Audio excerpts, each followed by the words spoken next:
আজকের হঠাৎ Facebook scroll করতে করতে এরকম একটা ছবি আমার কাছে এলো।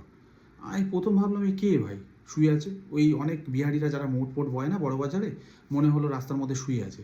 তারপরে যখন আমি পড়লাম লেখাটা যে কল্যাণ বন্দ্যোপাধ্যায়ের উপর নাকি অ্যাটাক হয়েছে, প্রথম কথা বিশ্বাস করতে পারিনি যে কল্যাণ বন্দ্যোপাধ্যায়ের মতন পার্সোনালিটির ওপর অ্যাটাক হয়েছে।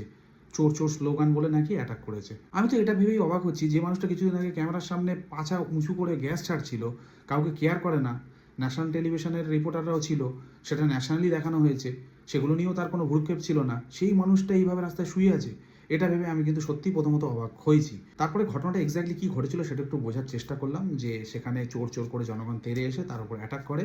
তো পুলিশ সেখানে ছিল না, তিনি ক্ষোভ প্রকাশ করেছেন। তো এখন বর্তমানে ঘটনা এটাই যে কাল অভিষেক বন্দ্যোপাধ্যায়, আজকের কল্যাণ বন্দ্যোপাধ্যায়।